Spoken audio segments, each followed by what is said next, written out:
we always saw this less of a war, more of a rescue mission to, I suppose, take out the machinery of repression that killed so many Iranian people. So now that that's done, it's really up to the Iranian people. Donald Trump has given conflicting views about the war. The most positive was when he told CBS News, "I think the war is very complete, pretty much."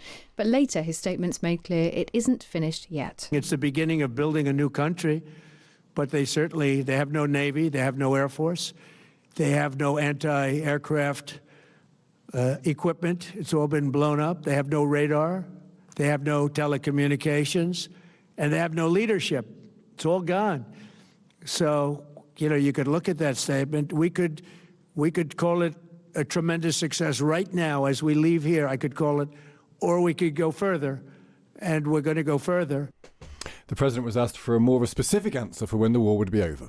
When basically I can see that they will no longer have any capacity whatsoever for a very long period of time of developing weaponry that could be used against the United States, Israel, or any of our allies. We have great allies in the Middle East, great countries that are allies. And they were staying out of it until they got hit.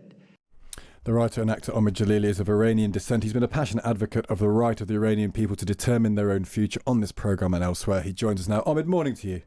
Good morning, Stig. Thanks for having me on. It's a great pleasure. Lots of mixed messages, as ever, from Donald Trump. The war's over, the war's not quite over.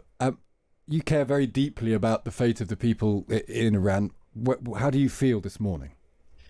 I think that, look, at the end of the day, I was talking to a Muslim friend of mine who was saying, we don't understand why the Iranian diaspora is speaking for the people of Iran. And I was explaining, well, the people of Iran have still got the internet shut, and with like 1% connectivity, we try to be the voice of what they say. So whatever I'm going to say now is not even from me. It's basically just trying to amplify what they're saying.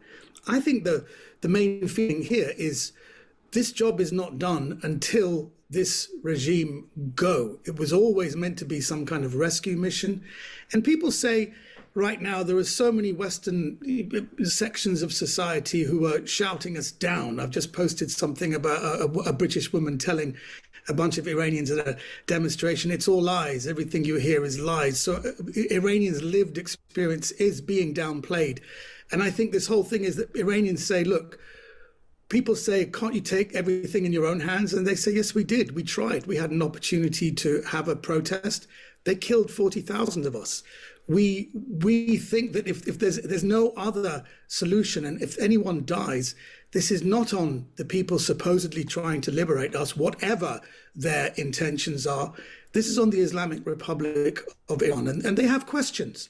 They have questions like, for example, that school that was bombed and all these girls were killed. We have a question. Why was a school placed so close to a military base? We have these questions. When we see BBC Verify putting out stuff that this is definitely the Americans, and their main source seems to be sources given to them by the Islamic regime, we ask, why is that? So it's just questions that the Iranians are asking, which I'm happy to amplify. But you don't want to whitewash also, war is horrible. And there are plenty of journalists out there who think there is evidence that it was a US airstrike that hit the school in Minab accidentally. There's an argument that some people believe it's a false flag operation by the IRGC. I know you've tweeted about that. But there is a chance that the Americans have acted in certain areas improperly. And you probably have to accept that.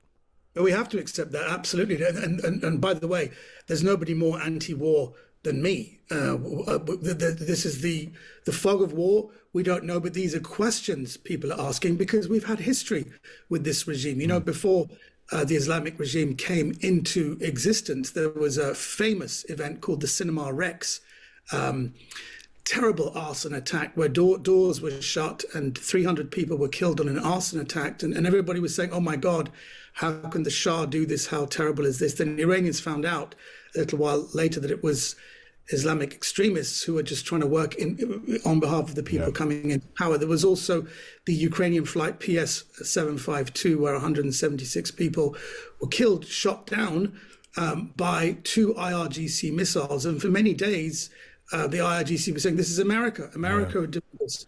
And then a random person had filmed by an IRGC base 2 missiles being shot. So there was no chance for them to lie about it any longer. So then they came out. So these are all valid worries people have. And these are questions that the people in Iran are having right now. Are you worried, though, that all of Donald Trump's actions here may well just end up changing one version of the regime for another version of the regime? Yes, that is a problem. I think there was a little bit a real worry when he said that the war is basically over right now. And but, at the end of the day, whatever his intentions are, and if the people of Iran do want to change the regime, it's really, the Americans are saying it's really up to you. We always saw this less of a war, more of a rescue mission to, I suppose, take out the machinery of repression that killed so many Iranian people. So now that that's done, it's really up to the Iranian people. And I think that's actually quite clever, that people are not seeing these people coming in from the West to create regime change, because there is this idea that we don't support Western imperialism. We don't want that. And I totally understand that. But I would, again, a question Iranians would have, that when you talk about imperialism, look at the new supreme leader. We've just found out that in Britain, he has properties worth £250 million. Yeah. And when the Ukraine war happened, the British government were very happy to get rid of Roman Abramovich and get rid of Russian oligarchs and seize their assets. Why haven't they done that with this regime? That's also a good question. Before you go, how worried are you about the Iranian women's football team? We know that 5 of them have claimed asylum, but the fear is that the others, some of them may have wanted to claim asylum, but they're afraid about what would happen to their families if they did that. I'm about to post a video of the rest of the team being forcibly put onto the bus, and you can see they're having their wrists grabbed and forced onto the bus while one of the players is looking at an Australian policeman saying something to him, and he seems to be unable to do anything. So there's a real concern for these people. I'm so glad that the world has picked up on this story, because this actually has been happening to the men's team as well. If you remember, the men's team didn't sing the Iranian national anthem at the World Cup in 2022. There was a big hoo-ha about that, and then they were forced to do it.